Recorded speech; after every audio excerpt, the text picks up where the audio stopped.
Big vibes, man. So we back. Kid Draft Pick checking in. Like I've been saying, consistency kills.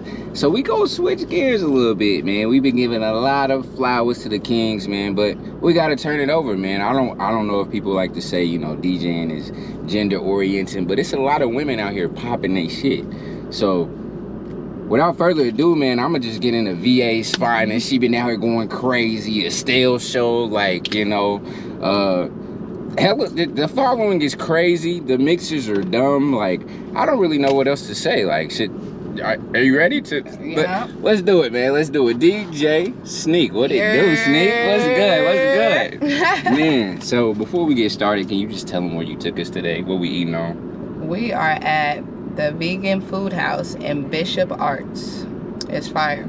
It's like right on the corner. It looked like a house. No, facts. Disclaimer though, I've never had vegan food, so this will get very interesting. Very interesting pretty fast. So what you got? What you eating on? I got barbecue jackfruit tacos, and then this looked like some kind of like truffle fries or a little parmesan, whatever they did.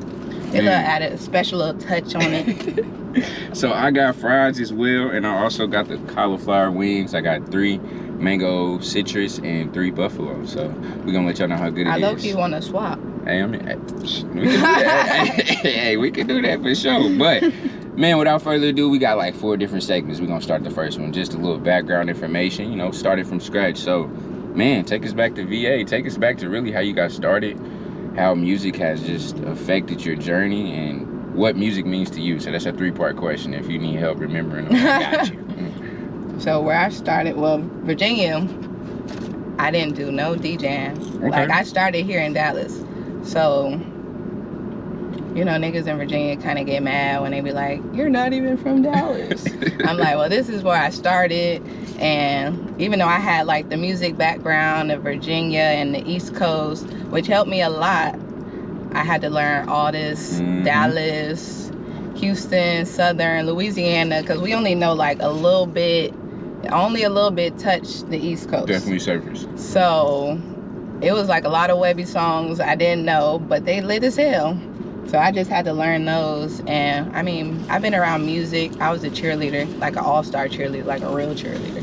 So we, you know, they dance. We do dances and stuff. I also was on a dance team under the cheerleading team. So, and then my dad, you know, he's a DJ.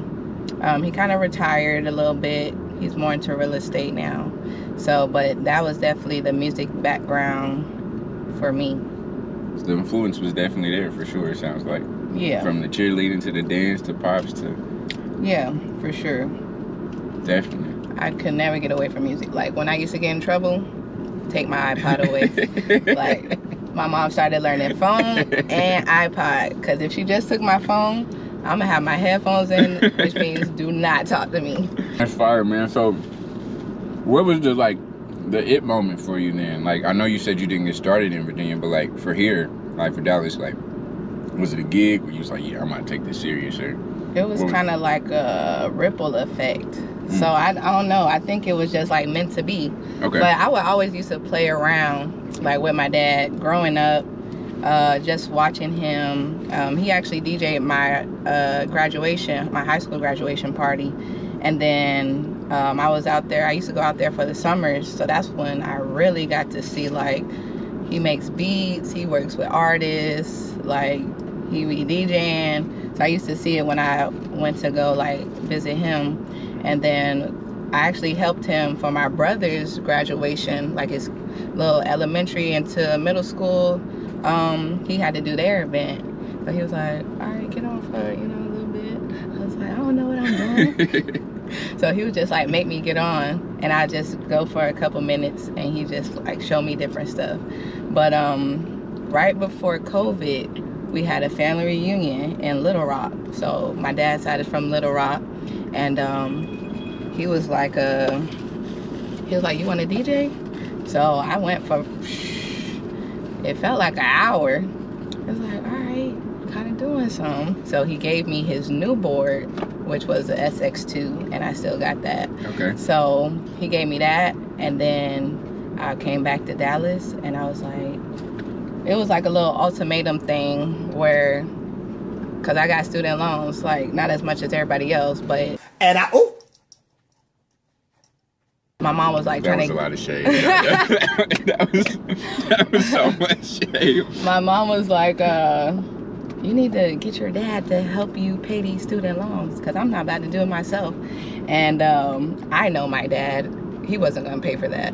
So he was like, all right, I'll help you pay for your student loans, or I can buy you your DJ equipment, and then you could keep making money and pay for your own shit. She's a smart man. So basically, he wasn't gonna give me the fish. He was teaching me how to fish. Come on. And that was the lesson. So I had to, you know, chop it up with a couple of my friends. Well, really just one of them. She was rapping at the time. I was like, look, this is what you said. Should I do this?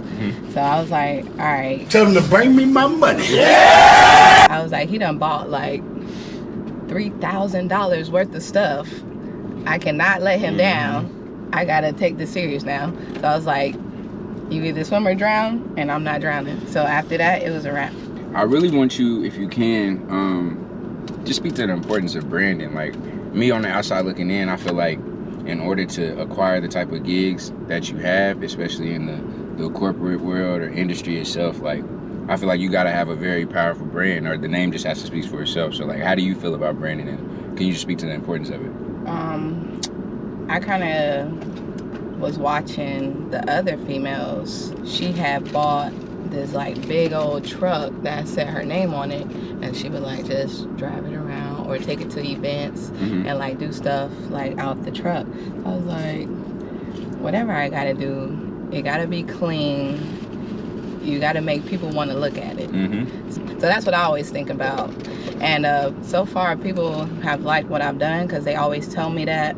They're like, I see you, like I've seen what you do. I kind of like had a plan already during COVID. Like I went to go see my dad for a month. This was like when we was really shut down. I went to Atlanta and stayed out there, and I was like, all right, I know like I'm not gonna have no distractions, because I was in an apartment at the time, and they kind of kicked me out because all the noise complaints. They were like, you can't come back. So basically I went there. He got all the DJ equipment in there, so I was like, I could practice every day. We were doing lives on Instagram. I was doing it with like some females in DC and like Milwaukee. It was like Alabama, but we used to do it every Tuesday. So this is how I was like practicing, and they probably not knowing like I just started DJing. Yeah. So they've been DJing for like a couple years already, and I'm just like in there like, all right, I'm just having fun. But it was really COVID. Like I unfortunately had to start through like the internet, like Instagram. So I'm like, I had to use that, and I didn't go on live like very often, but when I did, you know, you had to do your shit. Right. So that's really how it happened. I had to just like use social media for what it's worth. All right, Sneak, so we're gonna go ahead and get into my favorite segment, Finish the Sentence. Once again, thank you so much for coming on the show and kicking it with us. For sure. Finish the sentence. All right. When I first started DJing, I struggled most with... I'm still starting, so... bullshit. But I think just overthinking and... Okay. Yeah. That could go several ways. I know exactly. Yeah. I know exactly what you mean, but definitely. If I'm not behind the booth, you can catch me. Still behind the booth. Because I'm going to be in that motherfucker. That's the only place I like to be. Nah, I understand. If I could headline with any DJ of my choice, it would be DJ Diamond Cuts. Ooh, she's nasty. I love her. I love her. She's fire. She's definitely fire. Let me see. When asked for a request, I generally say where the money at. The only answer.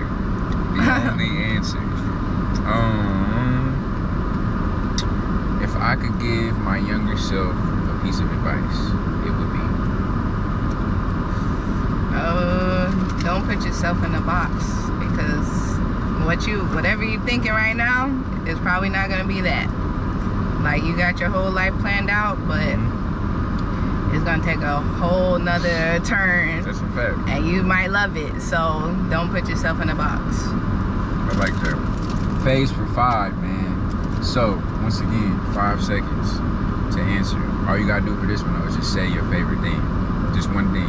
But you got 5 seconds to answer, alright? Okay. Alright, favorite pair of kicks. 5, 4. Can I just say sneakers? 3, no. Dunks. 2. Okay, there we go. I'll take that. I'll take it. Alright.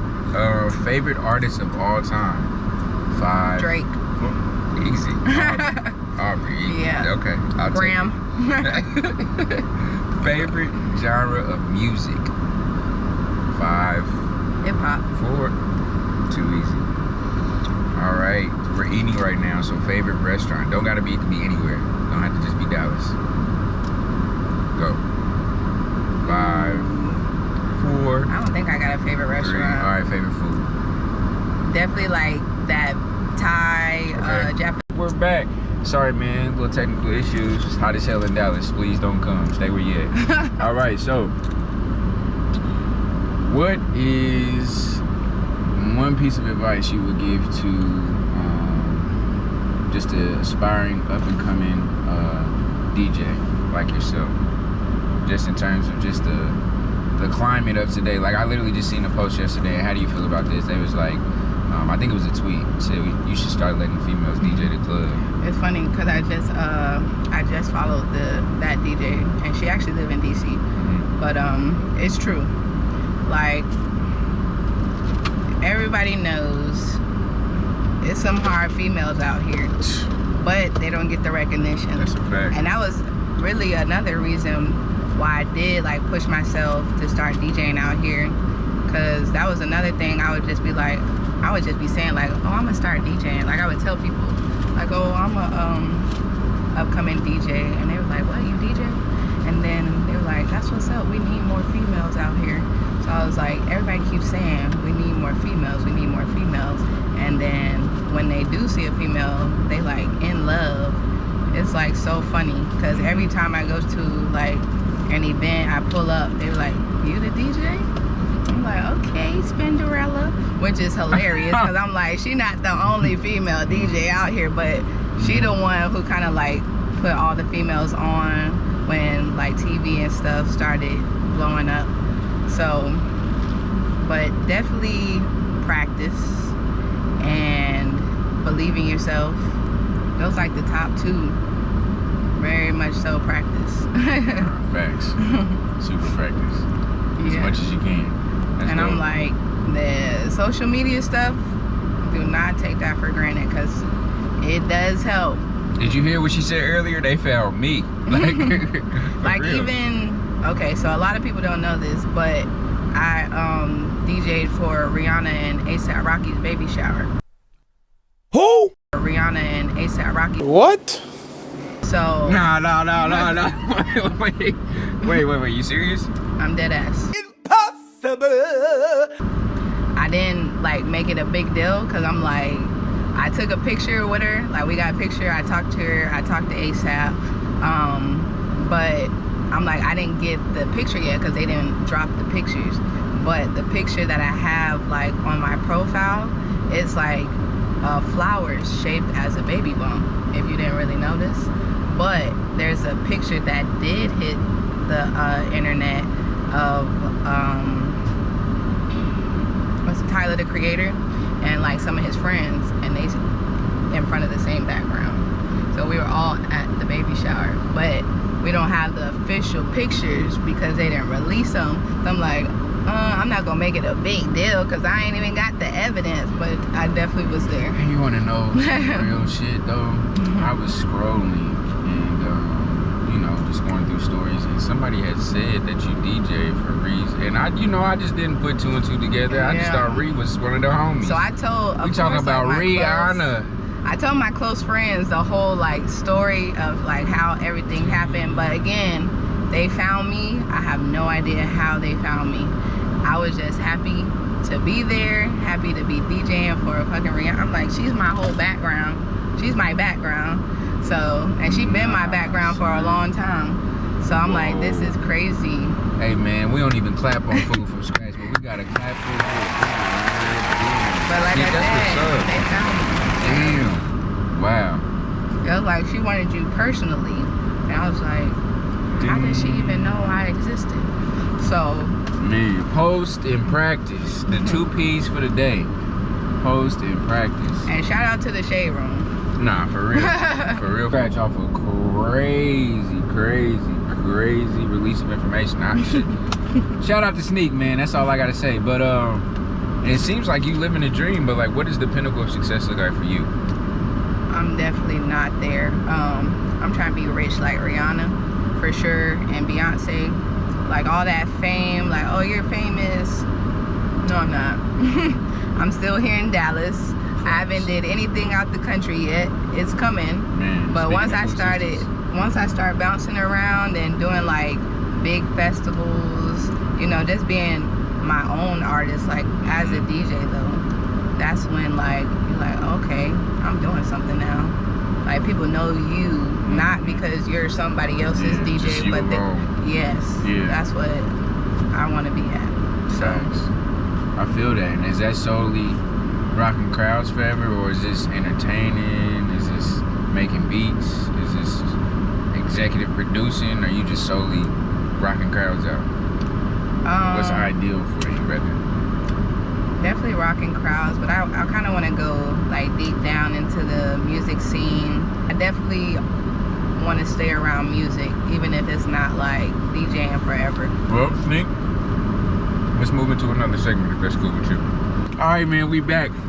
Y'all know the vibes. We're here with Sneak, man. So this little segment right here is this or that. I'm gonna give you 2 options and you just go ahead and choose. Oh, and you got 5 seconds to definitely tweak on that. So we're gonna run that back. Turntables or controller? Controller. Okay. Rihanna or Beyonce? Rihanna. Okay. I'll take that too. Never been a part of the Beehive. Sorry. I love you though, B. I'll take that. We're gonna rock with like a day party or club, like nightlife. Day party. Day party? Yeah. We're gonna go with a wedding or a corporate event.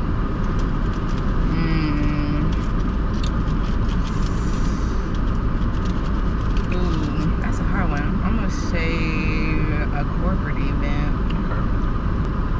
Be in control of your creativity or limited to a theme? Being in control. Listen, the strawberry lemonade too, bussin'. And the whole restaurant, vegan food house, tap in, Bishop Arts District. That's what it's called, right? I can't be messing that up. Vegan food house. Alright. And Bishop Arts. Yep, let's do it. MC or rock alone? Right now, because I'm still trying to find the voice that I actually like, I would say MC. But I don't like all of them. It gotta be a certain MC. I'm not just letting anybody MC because half of them, they don't know what they're doing. Facts. Like I always say, man, no one knows your set like you. Just give me the mic, thanks. Especially like if you like to like do tricks and stuff, they're gonna mess it up. Talking over my shit. Come on, I'm over here trying to get busy and you running your mouth. They're gonna pull it over, then somebody already heard the next song. Come on, man. I'm like, God damn it. Yeah, that's a pet peeve. I ain't even gonna lie. Talk your shit, don't touch it. Don't touch my board. Talk your shit, just don't touch the board. Alright, man, so Sneak, we finally reached our last segment. Super thankful for you taking the time to be on the show, man. Just want to go ahead and give you the flowers. Listen, I'm honored to be here. For sure. But before we go, like I always say, there would not be hip hop without the DJ. I just feel like there would not be. So without further ado, I always ask my DJs that come onto the show, give me your Mount Rushmore. For people that don't know, that's 4. Mount Rushmore. Your 4 DJs that you would put on Mount Rushmore. And my first DJ that came on here always added an extra, so just give me an honorable mention too. Well, Spinderella, of course. Coco Chanel, Jazzy Jeff. What was that? 3? That's 3. Beverly Bond, and that was 4. Yep. But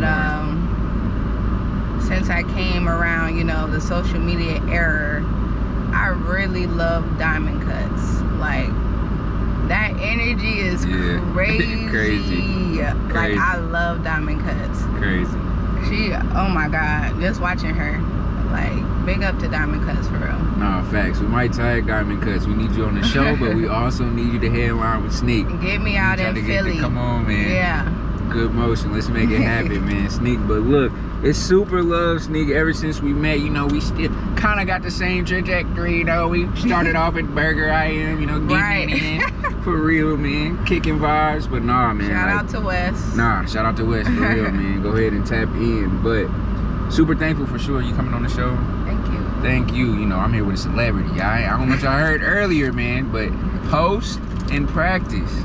That's what we talking about today. Post and Practice. But Sneak, it's love. Thank you. Appreciate you. It's been another episode of Food from Scratch.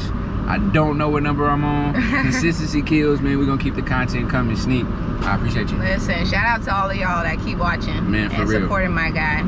Thank you for having all of us. For real. Thank you. For real, for real. We out.